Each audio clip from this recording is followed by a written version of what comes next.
నమస్కారం మేడం. నమస్తే madam, CM Jaganmohan Reddy ముఖ్యమంత్రిగా ఉన్నప్పుడు అభివృద్ధి కన్నా వినాశనమే ఎక్కువ జరిగింది అని చెప్పి అప్పట్లో కూటమి గవర్నమెంట్ ప్రచారం చేస్తూ వచ్చింది. కానీ అప్పట్లో ఉన్న వైఎస్ఆర్సీపీ పార్టీ దాన్ని కొట్టిపారేసిన పరిస్థితులు మనం చూసాం. అయితే ఎప్పుడైతే ఆంధ్రప్రదేశ్లో గవర్నమెంట్ మారిందో రోజుకి ఒక్క కుంభకోణం కాదు 2 కుంభకోణాల గురించి చెప్పుకుంటూ వస్తున్నా కూడా ఇప్పటి వరకు ఇంకా మిగిలిపోతూనే ఉన్నాయి. వాటిల్లో ఈ రోజు వచ్చింది ముఖ్యంగా చెప్పుకునేది ఏంటంటే చాలా సిల్లీగా అనిపిస్తుంది. అలాగే అది కూడా ఒక కుంభకోణమా అన్నట్టు అనిపించే రీతిలో ఉంది. అదేంటి అంటే జగన్మోహన్ రెడ్డి గారి ఇంట్లో ఎలుకలని చంపేందుకే 1.5 కోటి దాకా ఖర్చు చేశారు అన్న వార్త అయితే ఈరోజు అసలు సోషల్ మీడియాలో బాగా స్ప్రెడ్ అవుతూ ఉంది. అసలు మరి సీఎం ఇంట్లోకి నిజంగా ఎలుకలు పడే పరిస్థితి ఉంటుందా? ఒకవేళ ఎలుకలు పడితే 1.5 కోటి ఖర్చు చేసి వాటిని చంపాల్సిన అవసరం ఉందా? అంటే ఒక ఎలుకలకే 1.5 కోటి ఖర్చు పెడితే ఇంకా ఆయన వృధా ఖర్చులు చెప్పుకుంటూ పోతే ఇంకా ఎన్ని ఉంటాయంటారు? మీరు ఏం చెప్తారు? అంటే మనం జగన్మోహన్ రెడ్డిని మన దురదృష్టం కొద్దికి ఏపీకి సీఎం 5 సంవత్సరాలు అయిన దానికోసం మనం ఈరోజు పడుతున్న బాధలు అనేది అనిపిస్తుంది. ఆయన ఇంట్లో ఎలుకలకు కూడా గవర్నమెంట్ సొమ్ము కావాలా? సో దానికి కూడా ఆయన ఖర్చు పెట్టుకోలేక పేద సీఎం ఎస్టేట్లు కట్టుకోవటానికి తెలుసు, అన్ని చోట్ల బంగ్లాలు కట్టుకోవటానికి తెలుసు. సో ఇంత ఉన్నాడు ఎలుకలు పట్టుకోలేకపోతున్నాడు ఆయన ఇంట్లో ఆయన.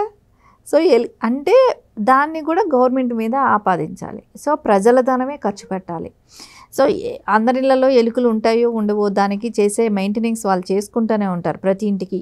సో దాన్ని కూడా ప్రజాధనాన్ని వాడుకోవాలనే ఆలోచన, దానికి కూడా మనం నిధులు తీసుకోవచ్చు అనే ఆలోచన ఎలా వచ్చిందో కూడా తెలియట్లేదు. గతంలో ఎప్పుడూ కూడా సీఎంల ఇళ్ళకి మా ఎలుకలు పట్టేదానికి కూడా అని చెప్పి డ్రైనేజ్ క్లీనింగ్లు కానీ ఇట్లాంటివి ఎక్కడా కూడా జరుగుండవు. సో మనం ఖచ్చితంగా ఇప్పుడు చూస్తున్నాము జగన్మోహన్ రెడ్డి వచ్చాక వ్యవస్థల్లో ఉన్న అమౌంట్ని, అంటే గవర్నమెంట్కి సంబంధించిన అమౌంట్ని, ప్రజాధనాన్ని ఏ రకంగా లూటీ చేయొచ్చు అనేదానికి నిదర్శనం మనకి ఇక్కడ కనపడుతుంది.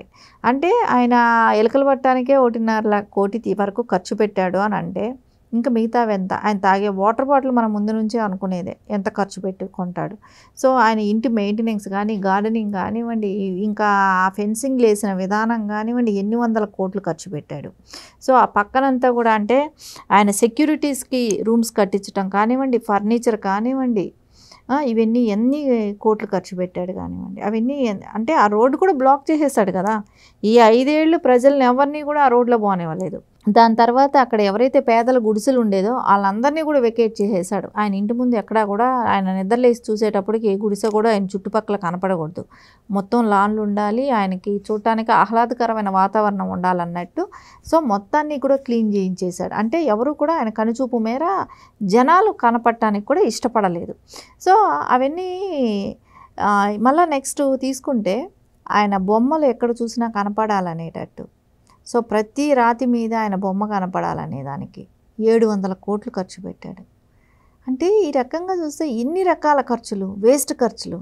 రంగులు వేయటానికి 1200 కోట్లు ఖర్చు పెట్టాడు. మళ్ళీ దాన్ని తీయటానికి, ఆ రంగులన్నీ మళ్ళీ తీయించడానికి మళ్ళీ ఇంకో 1200 కోట్లు. అంటే అనవసరంగా ఎవరు తిన్నపాడు అవన్నీ ఎవరి కోసం ఖర్చు పెట్టారు? కొన్ని ప్రాజెక్టులు కంప్లీట్ అయ్యేదే ఆ నిధులతో.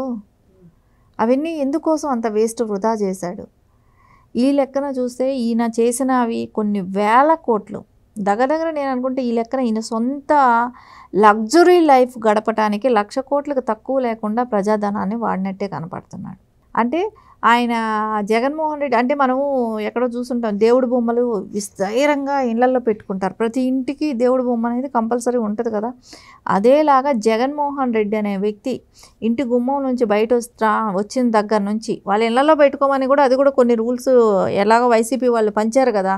అంటే వీళ్ళు ఇచ్చిన గిఫ్ట్లు, ఆ గిఫ్ట్లలో ఖచ్చితంగా జగన్మోహన్ రెడ్డి బొమ్మ పెడుతున్నారు కదా. అవి ఇంటింటికి పంచుతూ మళ్ళా ఇలాంటివి ఆయన ఇంటి రోడ్డు మీద దిగి ఎక్కడ కనపడినా కూడా, ఇంటి గుమ్మం నుంచి బయట కనపడినా మొత్తం ఏపీ అంతా కూడా ఆయన మార్క్ కనపడాలి అనే ఒక్క ఆలోచన తప్ప ప్రజల కోసం ఏదైనా చేద్దామనే ఆలోచన లేకుండా 1,00,000 కోట్లు దీనికే ఖర్చు పెట్టాడు. అండ్ ఇంకో విషయం మేడం, చాలామందికి అంటే ఫంక్షన్స్ కూడా సరిగ్గా టైంకి ఇవ్వకుండా ఉద్యోగస్తులకి శాలరీస్ ఇవ్వకుండా ఇలా చాలా చెప్పుకుంటూ పోతే చాలా వైఫల్యాలే ఉన్నాయి.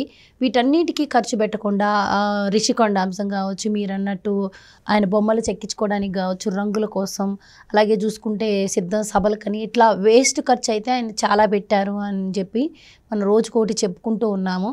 ఒక కుటుంబాన్ని పోషించాలంటేనే ఒక వ్యక్తికి చాలా బాధ్యత ఉండాలి, లేదు అంటే ఆ ఫ్యామిలీ మొత్తం కొలాప్స్ అవుతుంది అని మనం చూస్తూ ఉంటాం జనరల్గా. అలాంటిది ఒక రాష్ట్రాన్ని పరిపాలించే వ్యక్తికి ఎంత బాధ్యత ఉండాలి, ఎంత రెస్పాన్సిబిలిటీ ఉండాలి, ఎంత మెచ్యూరిటీ ఉండాలి అంటే ఇవన్నీ లేకపోవడం వల్లే రాష్ట్రం ఇలా అధోగతి పాలైందంటారా? మీరేం చెప్తారు దీని గురించి? అంటే మనకి ఇక్కడ కనపడుతుంది కదా, ఆయనకి ఎంతసేపు నేను అనే అహంభావం తప్ప ఆయన మనము అనే ఆలోచనలో ఏ రోజు కనపడటం లేదు. దానికి నిదర్శనం మనం తల్లి చెల్లిని కూడా చూసాం. నేను అనే ఒక అహంకారం తప్ప, అంటే మనము అని అనుకున్నప్పుడు కుటుంబ సభ్యుల్ని కూడా చేర్చుకునేవాడు కదా. సో అది లేని వాడికి ప్రజల గురించి ఏం ఆలోచన ఉంటుంది, ప్రజలకు ఏం చేస్తాడు, ప్రజల్ని ఎలా వాళ్ళు మెప్పించగలుగుతారు?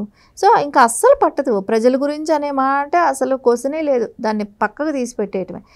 ఓన్లీ ఆయన లగ్జరీ కోసం, అంటే 5 సంవత్సరాలు అనుభవించే ఒక పదవిలో ఉంటే ఈయన ఈ రకమైన ఏ రకమైన ప్రత్యేక విమానాలు వేసుకొని వెళ్ళటమే కానివ్వండి, ఆయన యాక్చువల్లీ అయితే ఎక్కడ కూడా గ్రీన్ కార్పెట్ వేసో రెడ్ కార్పెట్లు వేసో, అంటే ఆ సభా ప్రాంగణం వరకు కొంచెం వరకే వేస్తారు. అంటే అది ఎన్ని ఎకరాలు అయితే తీసుకుంటారో అన్ని ఎకరాల వరకు అనేది కార్పెట్లు వేయటం అనేది కష్టం. అలాంటిది ఒక్కొక్క సిద్ధం సభకి 100 కోట్లు ఖర్చు పెట్టారు. సో అంత ఖర్చు పెట్టినప్పుడు తెలుస్తుంది కదా ప్రజాధనం ఏ రకంగా వృధా చేశాడని. మళ్ళీ బస్సులు, ఆర్టీసీ బస్సులు అన్నీ కూడా ఆ సభలకి తరలించటమే కానివ్వండి, ఏదైనా ఒక ప్రోగ్రాం ఉంది అని అన్నప్పుడు ఆర్టీసీ బస్సులు అన్నీ కూడా జనాన్ని తీసుకొని ఆయన సభలకు రావాలనే ఒక కండిషనే కానివ్వండి. అసలు ఇంకా పరదాలకు ఎంత ఖర్చు పెట్టుంటాడు, పరదాలు వేయటానికి. ఎక్కడైనా ఒక మొక్క నాటండి అని చెప్పాల్సిన ఒక సీఎం మొక్కలు నరికించడం ఏ రకంగా చేశాడు? అంటే ఇవన్నీ కూడా ఆయనకి అవగాహన లేకపోవటం కూడా కాదు, నేననే ఒక అహంభావం, నేను ఒక రాజు లాంటి ఒక నియంత లాంటి పరిపాలన కోరుకున్నాడు, చేయాలనుకున్నాడు. దానికి తగ్గ కొంచెం చెంచాలు చేసే చెంచాగిర్లకి, స్వార్థపరులకి, అంటే దేశం ఏమైనా అయిపోనివ్వండి, రాష్ట్రం ఏమైనా అయిపోండి, ఆయన ఇదిలించే ఎంగిలి మెతుకులకు ఆశపడిన మినిస్టర్సే కావచ్చు, ఆయన దగ్గర పనిచేసే చెంచాలే కావచ్చు, రాష్ట్రాభివృద్ధి అవసరం లేదు వాళ్ళకి. ఆయన ఇదిలిచ్చే ఎంగిలి మెతుకుల కోసం ఈరోజు కూడా భజన చేస్తా రాష్ట్రాన్ని నాశనం చేసేదానికోసం ఆయనతో చెయ్యగలిపి లేనిపోని మాటలు మాట్లాడుతూ, ఇప్పుడు నిన్న మనం ప్రెస్ మీట్లు పెట్టడం కూడా చూస్తున్నాం, కొంచెం నోరొచ్చి మాట్లాడటం. అంటే వాళ్ళు ఆ టైంలో పెట్టి చెప్పాల్సిన మినిస్టర్స్ ఇప్పుడు పెట్టి మాట్లాడుతున్నారంటేనే తెలుస్తుంది. అంటే ఓన్లీ ఆయన విదిలించే ఎంగిలి మెతుకులు కాసులు పడి రాష్ట్రంలో ఆయన అప్పులు చేసి తెచ్చిన డబ్బుల్ని వీళ్ళు కూడా కాజేసిన వాళ్ళే కాబట్టి ఈరోజు అపోజిషన్గా ఉన్నారు కాబట్టి ఏసో చంద్రబాబు నాయుడు గారిని విమర్శించడానికో ఇట్లాంటి పనికి మళ్ళీ, అంటే ఒక చదువుకున్న వ్యక్తిగానో, అంటే ఒక స్టేట్ని మనం అభివృద్ధి చేస్తే దాని ఫలాలు ఏ రకంగా ఉంటాయి. ఇప్పుడు బాబు గారు ఈ టర్మ్లో ఇప్పుడు కూడా నేను అనేది, ఆయన 4 సంవత్సరాలు ఆల్రెడీ ప్రూవ్డ్ ఇది, కానీ ఇప్పుడు కూడా ఆయన తాపత్రయం ఏంటి, మనం అభివృద్ధి చేస్తే ముందు తరాలకి మనం భవిష్యత్తు మంచిగా ఉంటుందనేది ఒక ఆలోచన. కానీ అపోజిషన్ లీడర్ అయిన జగన్మోహన్ రెడ్డికి కూడా అదే ఉండాలి, కానీ ఆయనకి ఎక్కడా కూడా ఆలోచన లేదు, ఎంతసేపు స్వార్థం. ఇప్పుడు అంత పిచ్చి, ఎంత భయం ఉంటేనో ఏ రకంగా ఇన్ని సంవత్సరాలు ఈ 5 ఏళ్ళు ఆయన సెక్యూరిటీని కూడా ఏ రకంగా వాడాడనేది మనకి ఇప్పుడు అనిపిస్తుంది. షిఫ్ట్కి ఒక్కొక్క దీనిలో ఒక్కొక్క ప్యాలెస్ దగ్గర ఒక షిఫ్ట్కి 30 మంది అని అంటే రోజుకు 3 షిఫ్ట్లు 4 షిఫ్ట్లు. సో అంటే ఎంతమందిని వాళ్ళు సెక్యూరిటీ, దీనికి ఇన్ని సంవత్సరాలు ప్రజాధనం ఏ రకంగా వృధా చేశారు. ఇవన్నీ చూస్తుంటే మనకు అర్థం. అంటే ఇప్పుడు 30 మంది పెట్టాడంటే అప్పుడు 50 మంది ఉండుంటారు. అంటే ఇంకొకటి మేడం, మీరు నేను అన్నది ఉంది జగన్మోహన్ రెడ్డి గారికి అని అన్నారు. మొన్న ఆయన పెట్టిన ప్రెస్ మీట్లో కూడా మనం వింటూ వచ్చాం, ప్రతిదానికి నేనుంటే మీ జగన్ ఉంటే అనే పదాన్ని వాడ్డాం. సో నేనుంటే అంటే అసలు నేను అనే అతను ఎక్కడ ఉండాలి, ఈ టైంలో అసెంబ్లీలో ఉండాలి అన్న విషయాన్ని కూడా ఆయన పట్టించుకోకుండా ఇక్కడ కూర్చొని ప్రెస్ మీట్ పెట్టి నేనుంటే అని మాట్లాడుతుంది. ఇక్కడ ప్రజలకు వచ్చిన కష్టాలు అయితే ఏం లేవు, అందరూ ప్రశాంతంగానే ఉన్నారు. కూటమి ప్రభుత్వం వచ్చిన తర్వాత అంత కరెక్ట్గానే నడుస్తుంది. కానీ అసెంబ్లీకి వెళ్లకుండా నేనుంటే అనే పదం అంటే ఎవరిని మభ్యపెట్టడానికి అంటారు ఆ మాటలు? అంటే ఆయన అనుకుంటున్నాడు, ఇంకా నా మాటలు ప్రజలు వింటున్నారు, నేను ఏం చెప్పితే అది వింటున్నారు, నా మాటని వాళ్ళు విలువిస్తున్నారని అనుకుంటున్నాడు. కాకపోతే ఈయన ఒక పిచ్చి ఆ వ్యక్తిగా, అంటే అవగాహన లేని వ్యక్తిగానే వాళ్ళు చూస్తున్నారు.